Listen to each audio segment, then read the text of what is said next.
오늘은 그 새로운 시간이라는 제목을 가지고 말씀 전하려고 해요. 여러분, 아직도요 이스라엘이요 애굽에 머물러 있습니다.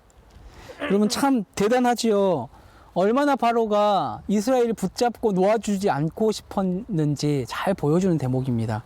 세상도 마찬가지입니다. 우리가 세상을 떠나려고 할 때에, 세상의 소유권에서 벗어나려고 할 때 어떤 일이 있어도 되도록이면 놓아주지 않으려고 합니다. 여러분, 하나님은요 이 애굽에 내린 그 재앙들을 통해서 바로 안에 있는 그것들을 깊이 보게 하셔요. 그러니까 물론 애굽 땅에 그들이 믿는 신들을 무너뜨리는 작업도 하셨고요. 이 재앙을 통해서 세상을 대표하는 바로의 그 마음속에 무엇이 들어있는지를 그러니까 엑스레이처럼 뭐 초음파 MRI처럼 살피십니다. 그래서 그 재앙을 통해서 드러난 바로의 마음은 어땠습니까? 맞습니다. 완악함이었습니다. 그러니까 바로의 그 마음은 재앙을 통해서 드러나는 것이 완악함이었습니다. 그럼 이게 세상이에요, 세상.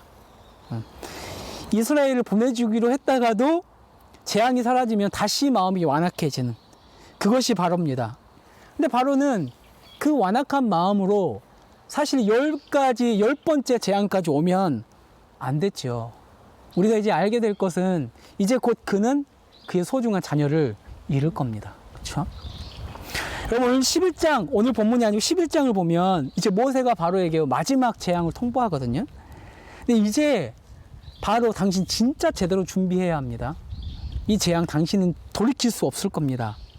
참 놀라운 것이 여러분 11장 3절을 보면요 이렇게 기록되어 있습니다. 애국 사람들이요 바로의 신하와 백성의 눈에 모세가요 아주 위대하게 보였답니다.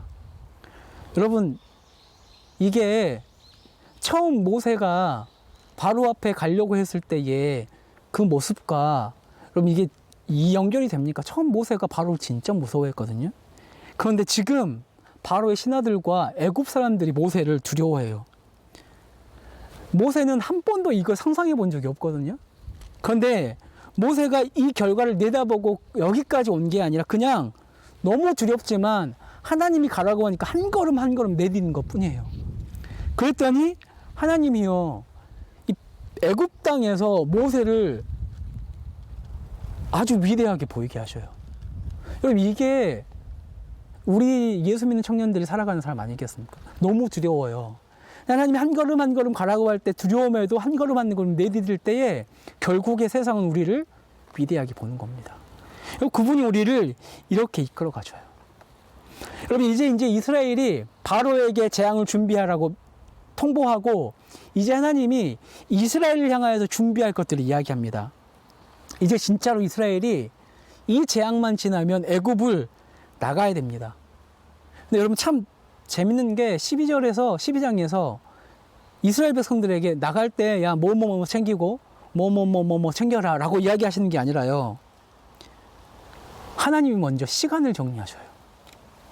그럼 12장 2절을 보면요 이달을 너희에게 달의 시작 곧 해의 첫 달이 되게 하고 하나님이 시간을 정리하시고요 또 이스라엘 백성들이 지킬 명절 절기를 만들어서 지키게 하십니다. 여러분, 애굽에 살던 이스라엘 백성들에게 시간이 의미가 있었을까요? 노예 생활했잖아요. 여러분, 노예들이 뭐 시간이나 날짜가 무슨 의미가 있었겠어요? 그냥 아침에 해가 뜬다 그러면 일하러 가야 되는구나. 해가 지면 이제 자러 가야 되겠구나. 이거의 반복이잖아요. 별로 의미가 없어요. 그러니까 그 애굽에서의 이스라엘 백성들이 살아가는 시간은 어떤 희망도 없는 시간들, 소망도 없는 시간이거든요. 그런데 지금 하나님 그 시간을 바꾸십니다. 이제 히브리 노예에게 소용없던 그 시간들을요, 이제 고유의 시간과 달력을 만들어서 지키게 하십니다. 여러분, 이스라엘 백성들에게 새로운 시대가 열렸다는 뜻이에요. 하나님이 출애굽을 기점으로 한 해의 시작을 정리하고 여러분 출애굽 사건이 일어난 그 달을 이스라엘 민족에게는 이제 첫 해가 되는 거예요. 뉴 이어가 되는 거예요. 새해. 그리고 이제 그들이 지킬 명절이 생겨요, 여러분. 명절은 즐거운 날이잖아요. 여러분, 애굽에서 노예 생활하던 이스라엘 백성들에게 즐거움이 없어요. 근데 이제 하나님이 그들 가운데 즐거움을, 기쁨을 회복하시는 거예요. 그리고 여러분, 이제 더 이상 그들은 노예가 아닌 겁니다. 근데 여러분, 우리 명절에 의미들이 다 있잖아요. 뭐 설은 새로운 새해를 시작하는 것을 뭐 기념하고, 또 추석은 가을 거지가 끝나서 또 그것에 기뻐하면서 식구들과 모여서 함께 음식을 나누는 날이잖아요. 이제 이스라엘 백성들에게 그런 의미 있는 명절이 생긴 거예요. 더 이상 일만 하지 않아도 되는 거예요.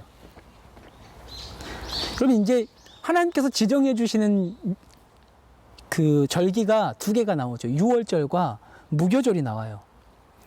여러분, 유월절은 어떤 날입니까? 이스라엘의 독립기념일이에요. 그럼 마지막 10번째 재앙으로 애굽은요, 무슨 날이 되냐면 국가적인 장례식장이 돼요. 그런데 하나님이 인도하시는 이스라엘은 무슨 날이 됩니까? 독립기념일이 돼요. 참 놀랍죠? 한쪽은 장례식, 한쪽은 해방되어서 기뻐하는 날이 돼요.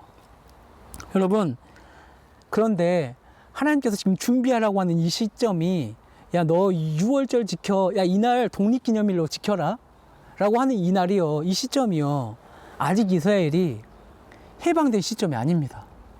그런데 하나님이 모세를 통하여서 100% 확신을 가지고 이야기하는 거예요. 야, 너희 나갈 거니까 독립기념일 지킬 준비해라. 그 이야기 하는 거잖아요. 여러분, 하나님이 시간과 모든 것을 다스리는 주관자 되시기 때문에 하나님이 계획하신 것에 미스가 날 수 없는 거예요. 하나님이 100% 아니 200% 확신을 가지고 이야기합니다. 그래서 여러분들이요, 하나님을 따라가는 삶이 절대 손해보는 장사가 아니라는 겁니다. 그렇죠? 여러분, 이스라엘 백성들이 지금 6월절을 지키라는 이 말을 듣지 않았다면 이스라엘 백성들은 어떻게 될까요? 그들 또한 죽습니다. 여러분, 이스라엘 백성들이요, 이 6월절에 10번째 재앙이 일어날 때에 이스라엘 백성이기 때문에 그들이 죽지 않은 게 아니에요. 그렇죠? 하나님이 지키라고 한 6월절 절기를 따랐을 때에, 양을 잡아먹고 염소를 잡아먹고 문방과 문설주에 피를 발랐을 때에 그 집을 뛰어넘어가요. 뛰어넘어가. 그러니까 이 백성들 또한 하나님을 100% 신뢰하지 않고는 구원받을 수 없는. 그렇죠? 그럼 첫 달 10일에 각 식구별로 흠 없는 1년 된 수컷 어린 양을 준비하라고 합니다. 근데 여러분, 우리 본문에는, 우리 성경에는 이게 양으로 번역되어 있지만 원래 쓰인 단어, 원래 히브리어는 양과 염소를 같이 통칭하는 단어.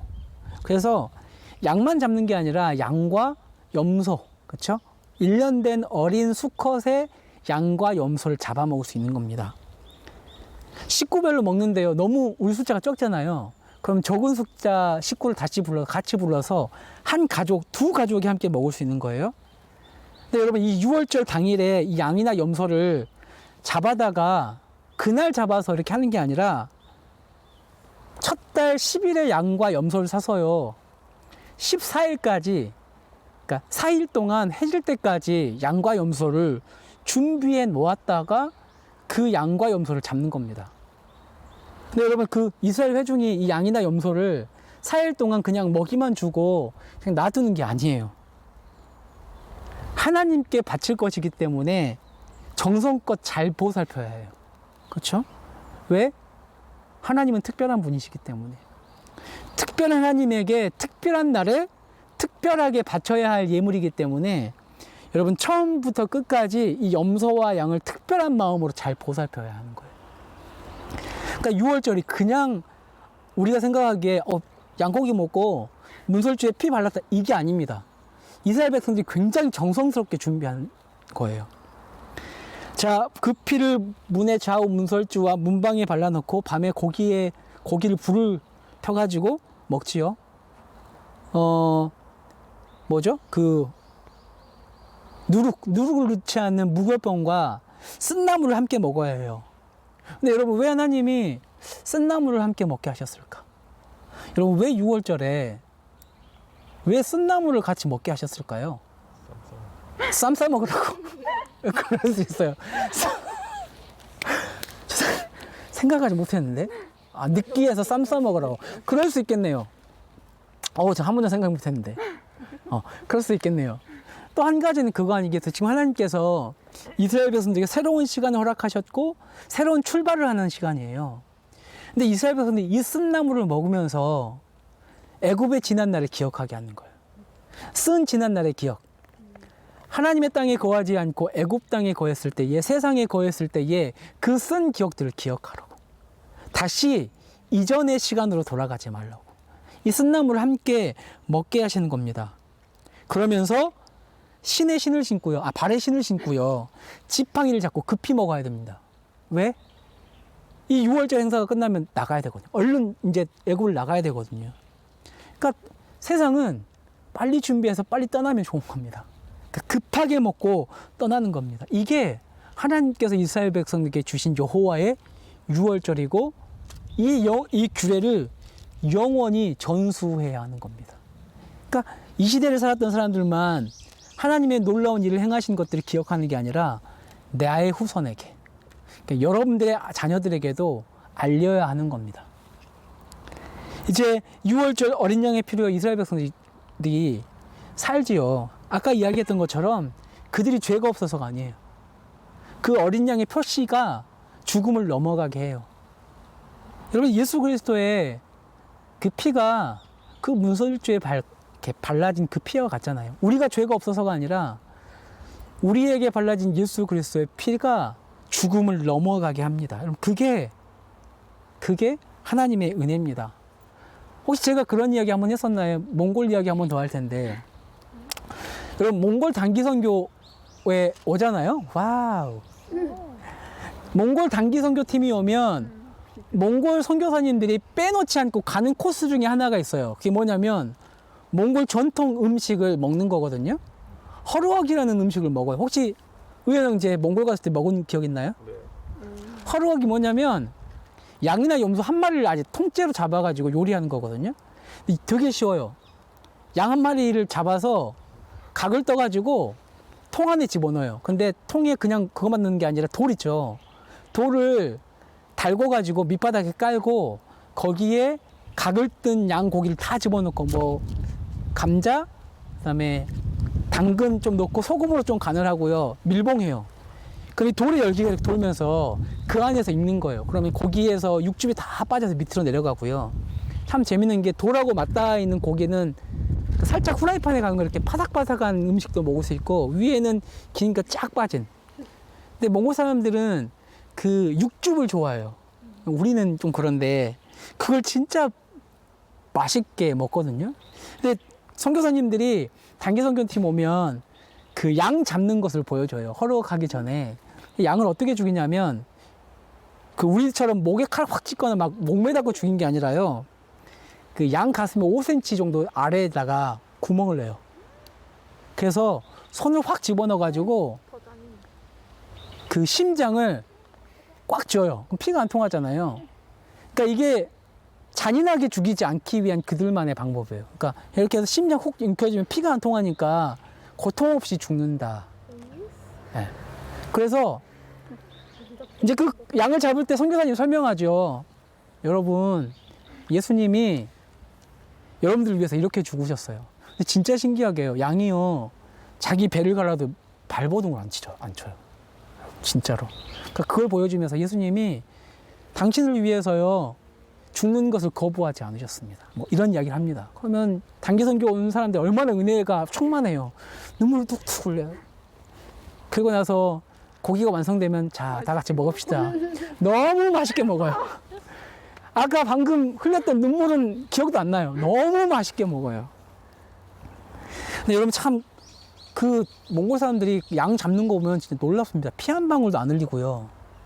양에서 가족을 분리하는데 진짜 놀라울 정도로 분리를 잘해요.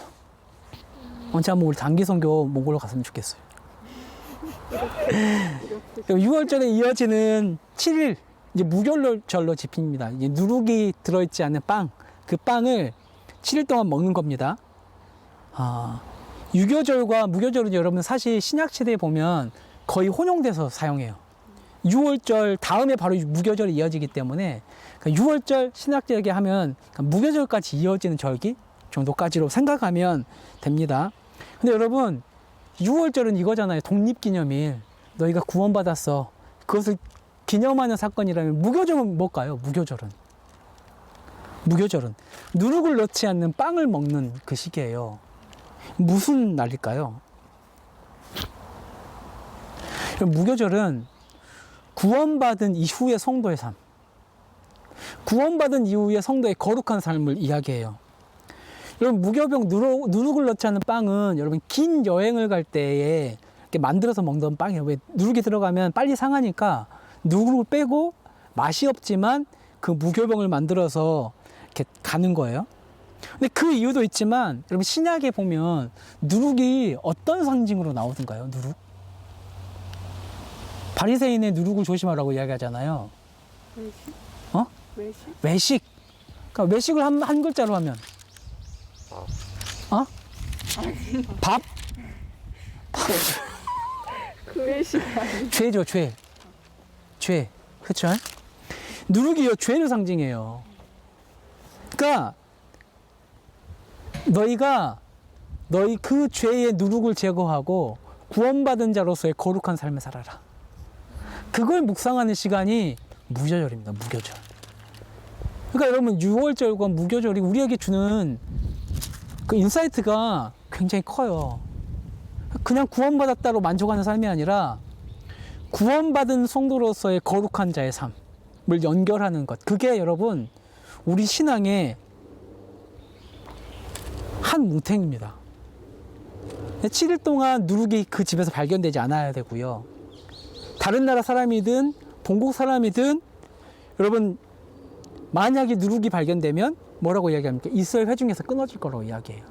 그러니까 죄에 대한 경고를 이 무교절로 이렇게 이야기하시는 거예요. 여러분 왜 그렇습니까? 그게 그 어린 양의 희생을 무색하게 하고 하나님의 구원을 경멸한다고 생각하는 거죠. 그 자기 마음에 누룩 그 죄를 드리는 것이 얼마나 큰 것인가를 민감하게 반응하기 위해서 무교절로 지키게 하시는 겁니다. 여러분 6월절이요. 아까 계속 이야기했던 것처럼 어린 양의 대속을 통해서 구원 사건, 그렇죠? 그 구원 사건을 기념하는 이스라엘의 역사적인 가장 중요한 절기입니다. 또 무교절은 성도들의 거룩한 삶을 요구하는 것. 여러분 하나님은요 애굽의 시간 속에서 살아가는 이스라엘 백성을 구원하셔서 이제 그 시간을 끊어내시고 하나님의 시간에서 살게 하셔요. 여러분 이제 이스라엘 백성들은 애굽의 시간과 가치관을 버리고 하나님의 시간과 하나님의 가치관을 따라가야 해요. 우리가 마찬가지예요. 여러분 우리는 세상의 시간 속에서 살아가는 사람들이 아닙니다. 그렇죠? 노예처럼 살아가는 사람들이 아니에요. 그렇죠? 하나님의 시간 속에서 살아가야 하는 사람들입니다.